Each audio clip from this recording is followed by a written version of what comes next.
Hi, this is Mike from Mike's Unboxing Reviews and How To, and on today's video we're taking a look at the rather inexpensive ASUS Prime B550M-K. Is it worth it? Let's find out.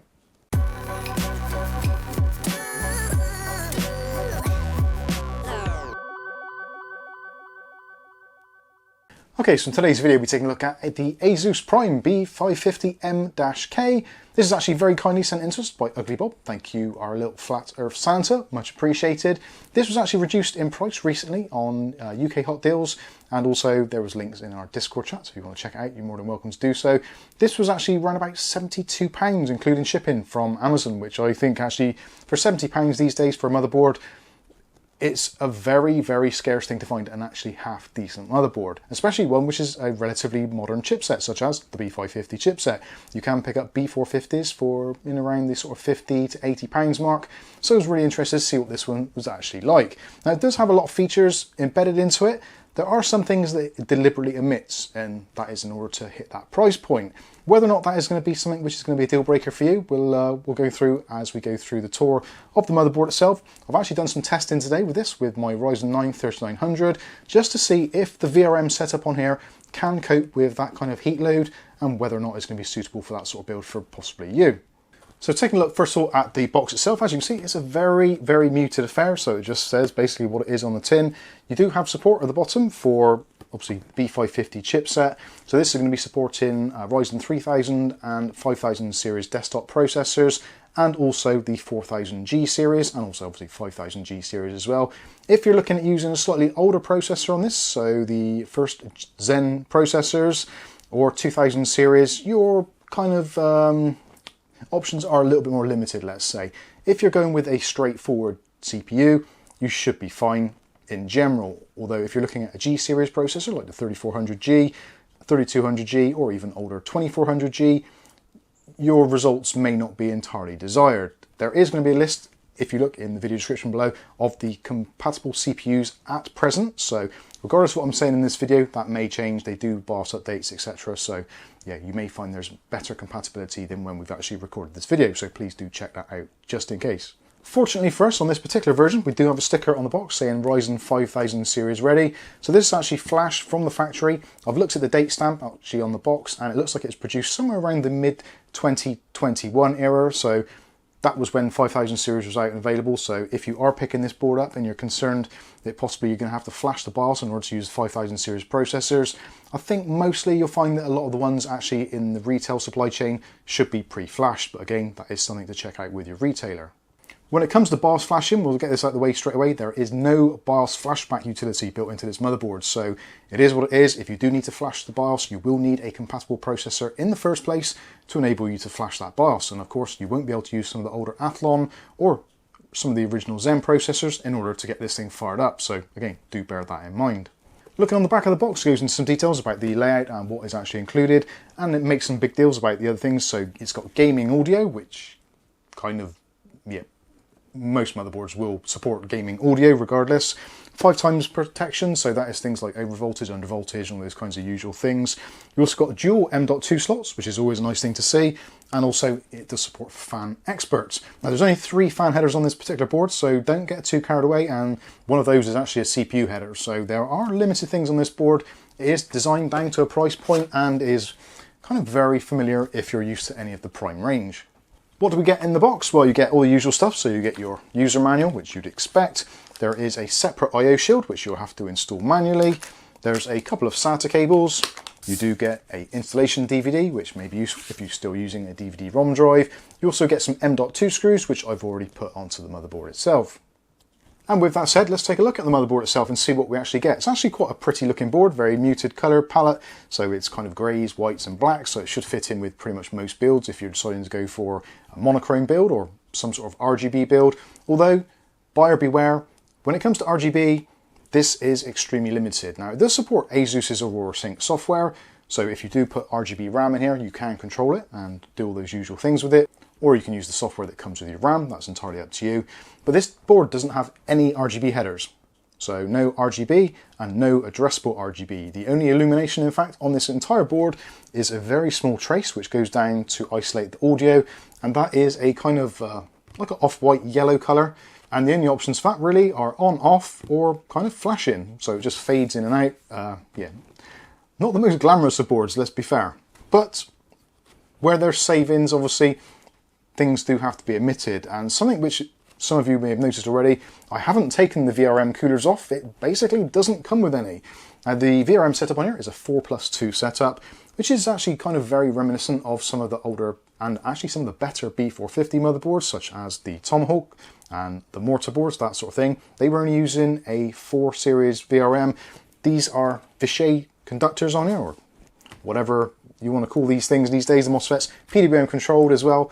And don't worry, even though it is a relatively modest VRM and there's no obvious cooling, if you're using a downdraft cooler like we've done in our testing today, they're actually pretty decent and they do stay relatively well under control, even with a 12-core, 24-thread monster.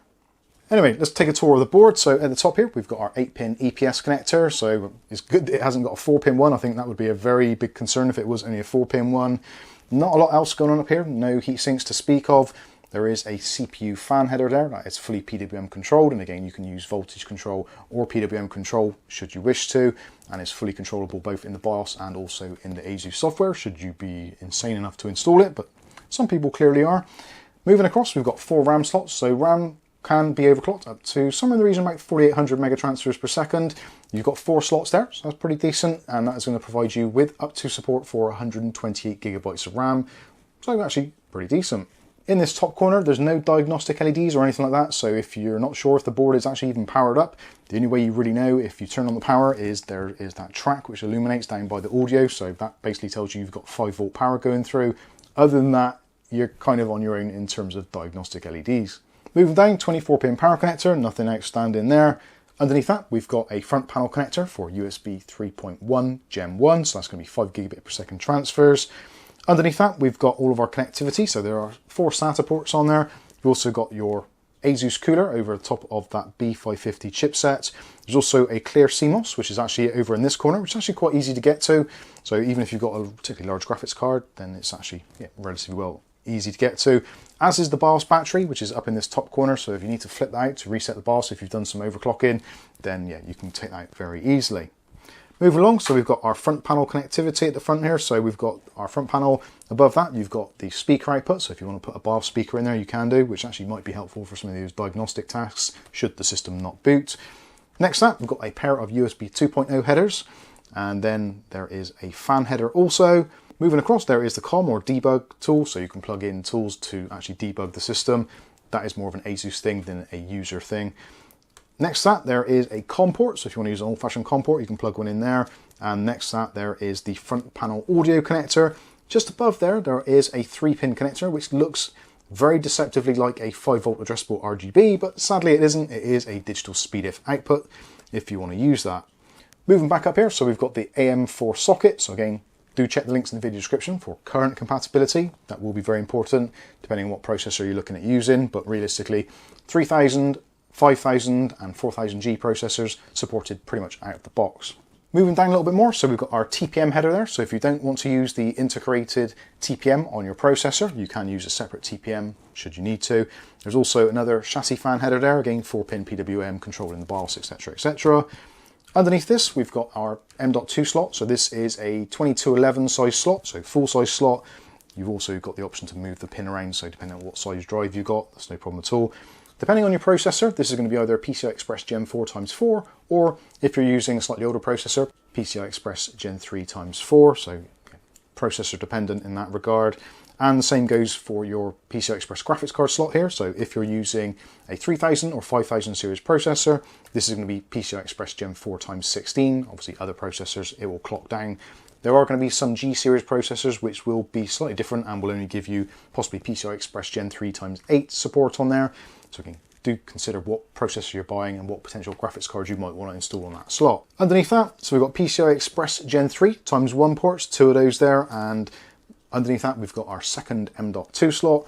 Actually, the M.2 slots are very clever. In fact, top one, PCI Express Gen 4x4 plus PCI Express Gen 3x4, and also compatible with SATA drives. Again, that is going to be slightly limited because that slot is powered from your processor, so it is kind of dependent on what your processor can actually do.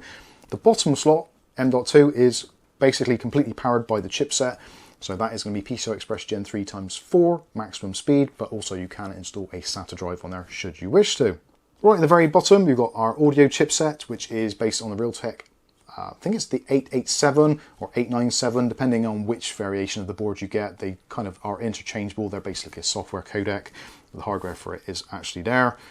That is pretty much it. There's not really a great deal else to talk about on the board. It is a very basic affair, but it does run very well, which we'll talk about a little bit later when we wrap up. So moving around to our I/O. Now this gives you some idea of its basic nature. So we've got a PS2 port, combo port, keyboard and mouse, hence the purple and the green. Also underneath that, we've got our USB 3.2 Gen 1 ports, so that's USB 5 gigabit per second. Next up, VGA port. Don't see many of those these days, so yeah, VGA support. You've also got DVI-D, dual link. Next up, we've got HDMI, so that's going to support HDMI. It would have been 2.0B, but that's now been re-ratified, so it's now HDMI 2.1, so that's going to support 4K 60 Hz. Next up, we've got our super speed ports, so there's only two of those. That is going to be USB 3.2, 10 gigabit per second ports, two of those. Next up, USB 3.2 Gen 1, so 5 gigabit per second ports. Above that, we've got a Realtek LAN, that's going to be the RTL 8111H, so gigabit LAN, 10100, etc. And then we've got our audio ports. Now this does support 7.1 audio, but as per usual, when you've only got 3 ports, you have to make use of the 2 at the front of the case as well to combine all the ports up. Or of course you can use the speed out should you have the need to, but realistically for basic audio tasks it's going to be absolutely fine. So there you go, there is a tour of the board and the features. Let's talk about performance, because that is what is going to be important to you. Now a lot of people are going to be thinking, yes, because there's no cooler on the actual VRMs and we're so used to it, we've all seen the videos where people are doing stress tests and VRM temperatures always come into question because they are going to affect performance. So how did they affect performance with our Ryzen 9 3900? Now with the system we had it set up with the second from newest BIOS that is available currently, and also we have precision boost overclocking enabled rather than set to auto, so it is providing a little bit more extra boost. And I've got to be honest with you, it ran very well. Now, actually in Cinebench, I'm getting the same scores with this as I did with a kind of mid-range X570 board, which actually surprised me. Although, to be fair, the Ryzen 9 3900X is somewhat of a stellar processor and does run very well on a lot of boards, to be fair. Temperature-wise of the actual VRMs, hard to measure. The software was reporting all kinds of weird things because hardware info just didn't kind of recognize it effectively. So that is why we've had the temperature probe out, and with that we were getting temperatures in the region of around about 60 degrees Celsius, which I think is absolutely fine. These particular chips I think are rated for somewhere in a region of about 105 degrees Celsius before they kind of want to pop. So yeah, we're nowhere near that, and actually that was with a downdraft cooler. You've probably seen from some of the B-roll we filmed. So yeah, it performs absolutely fine, even though it is a very modest VRM and there are no obvious heat sinks. With a downdraft cooler, it's well under control. If you're going to be using a tower cooler or possibly water cooling, which kind of I don't think many people will with this kind of level of board, but then you may want to look at extra airflow in your case or something actually aimed towards the VRM area just to try and keep those a little bit cooler. I did actually run a complete stress test with actually Unigine Heaven running and also with this running Cinebench R23, so both running simultaneously. And processor wise, even with the stock Wraith cooler which comes with the 3900X, we were getting maximums in the sort of 80 degrees Celsius range, which is completely understandable for that sort of cooler. So yeah, I think there's actually quite a lot of headroom in here and potential for maybe a very little bit of overclocking, again depending on what processor you're using. Ideally this is going to be suited for something, I would guess, Ryzen 5 3600 is going to be great on here, 3700, no problems at all. Like I said, I've used the 3900 in my testing today and didn't find any issues with it at all. But obviously do temper your expectations. It is a basic VRM, as I've said once or twice already, and there are no obvious heat sinks, so do bear that in mind. And if you're having stability issues, then you might want to either invest in some stick-on coolers, which you can get with some thermal paste on them, thermal adhesive rather, and you can put those on there and that will improve things a little bit more. But really, if you're looking at kind of overclocking your processor more or higher core counts or maybe a 5950X, then this is probably not the board for you. But I think for the majority of people, this is going to be absolutely fine as long as you can live with the relatively modest hardware setup and no RGB outputs. So there you go, that has been the ASUS Prime B550M-K. Massive shout out to Uglybob for sending this one over to us for review purposes. I'm genuinely looking forward to actually doing a build in this. I'm going to be combining this with some Corsair RGB ecosystem because obviously lack of RGB on the board. So I think actually using ASUS with Corsair works very well. They do kind of work, well, basically quite nicely together. So it's one of the better systems to use if you can do. And yeah, I think it's going to turn out very well indeed. So if you want to see how that goes, make sure you subscribe to the channel and click on the notification bell. You'll be notified of future video releases. But for now, I've been Mike. This is Mike's Unboxing Reviews and How To. And hopefully we'll catch you in the very next video. Thanks for watching.